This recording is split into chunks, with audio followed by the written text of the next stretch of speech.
Raptor Program's YouTube program this Wednesday afternoon. And today we're going to be talking about Raptor Eyesight. And you probably think we're going to jump immediately to the great horned owl or one of the owls with that amazing view that they have, but we're not. We're going to talk about diurnal birds. We're going to talk about hawks, eagles, falcons, and what the eyesight that they have, which is just the most amazing eyesight. It's by far their most sophisticated adaptation that for them to survive. And to help me with this, I have a companion over here, which is a rough-legged hawk. And this little fella came to us in 2010 from a raptor rehab facility in Wyoming, where he had been rehabilitated from a car accident in 2002. So he's been in captivity for quite a few years. He came in 2002 in Wyoming after a car accident, and it left him blind in his right eye, and he had severe head trauma. And so he's been with us for 11 years, 12 years. So to me, the rough-legged hawk, which is our winter visitor, is just the most fascinating bird that we see. And you'll be able to see if you look at him, he's got his hallmark of identification is his feathered feet. He's got feathers all the way down to his toes. So his feet are feathered. And there's only three birds in North America that have feathered feet. It's the golden eagle and the ferruginous hawk and the rough-legged hawk. And clearly he is neither of those other two. So he's pretty easy to ID.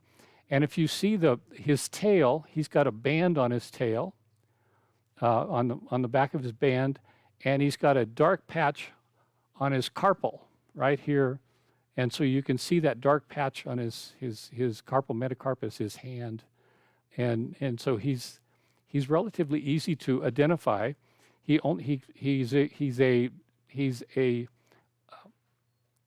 He's an Arctic bird, and he nests along the Arctic Ocean above the boreal forest in the plains and the open land just before the Arctic Ocean. And that's full of cliffs, and that's full of open space, very much like eastern Colorado, and that backs up onto cliffs. And he will, he's having a great time eating. This is great. We should just watch him. I should shut up. So he nests on cliffs along with gyrfalcons and peregrines, and within 100 feet of them. And researchers claim that this is because there is so much food that these birds are able to nest near each other, and it's also an indication of how little nesting opportunities are up there. However, there are also golden eagles that nest nearby, and none of these birds will nest within a mile of a golden eagle because they're predators for the young. And so in August, when winter starts to come into the Arctic, these guys, their food gets harder to find, so they start to migrate south. In the Arctic, they eat lemmings and ptarmigans and the food that's small mammals and birds in the Arctic. And and as they start migrating south, they'll continue to migrate until they run into land configuration that they can hunt in and food supply, which is normally as far south as Colorado or southern Colorado. Sometimes they go farther than that, but we're usually about their farthest southern spot. So they exist around the world in the Arctic zone, in Asia, in Europe, in Greenland, in Canada, Alaska. And so we're very happy to have them as visitors here when they start showing up in September, and they'll stay here until mid-March or April, and then they'll migrate back to the Arctic. The places you'd find them here in Colorado would be the open areas, marshlands, fields, away from cities. They wouldn't hang out around people. And as you can see, their plumage is quite beautiful. They come in several different colors. They're pale to dark rufous-colored birds. They breed in pairs. They're monogamous. And the oldest individual in the wild that they've found is 19. So it's you would find them when you find them in Colorado. You'd find them flying close to the ground and hovering nicely. Their flight is graceful and leisurely. So one of the things we'd like to talk about in this amazing eyesight of raptors is raptor vision. Raptor vision is essential to their survival. It's by far their most advanced adaptation. It's of the three characteristics of a raptor. One is their ability to find food, which they do through their eyes, to catch food with their talons, and to tear it apart with their beaks. So their eyes are huge in proportion to their heads. And eagles and falcons and hawks can find their food from up to a mile away, or in case of eagles and peregrines, much farther than that. They can see much better than humans. And I was interested to find out what 20/20 vision was as I was doing this. And as you can see, the chart right there is the chart that you would see in your optometrist's office. So if you don't know, I'll share it with you. I thought it was fun.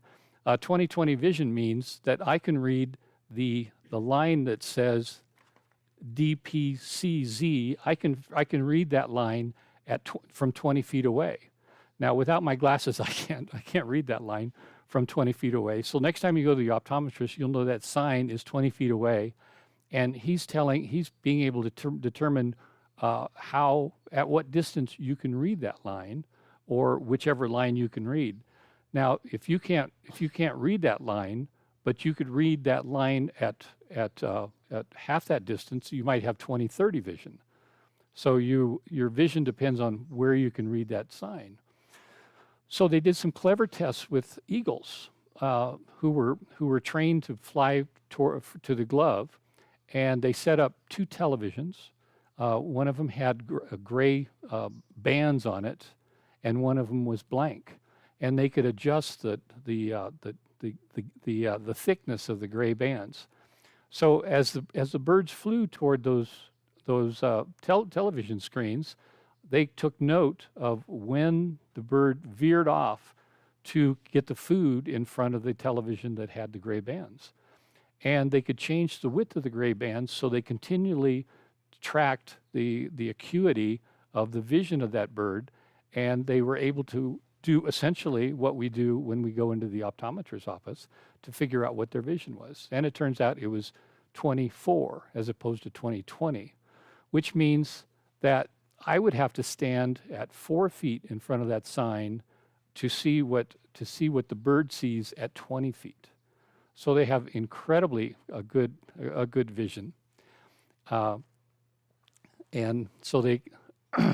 Now birds are also we are all bombarded by electromagnetic radiation waves from the long radio waves to the short gamma rays, but humans can only see in this very small portion of that range called visible light. Now, raptors can see a little bit more than that. They can see a little bit more than that into the near ultraviolet, which is important to them because that gives them the ability to see things that we're not able to see. We have to guess that this guy is a boy.